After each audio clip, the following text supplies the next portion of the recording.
अभी ये J5 prime आया है, इसका जैक चेंज होगा। चलिए करते हैं, पहले इसका डिस्प्ले ऊपर से ओपन होगा।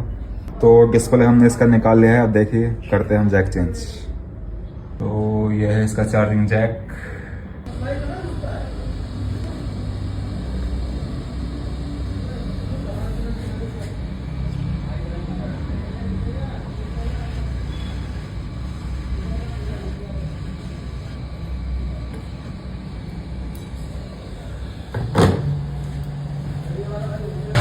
ये है दोस्तों इसका न्यू जैक, जो कि हम इसमें लगाने वाले हैं। तो गाइस देख सकते हो इसका चार्जिंग जैक लग चुका है और ये चार्ज हो रहा है अपना।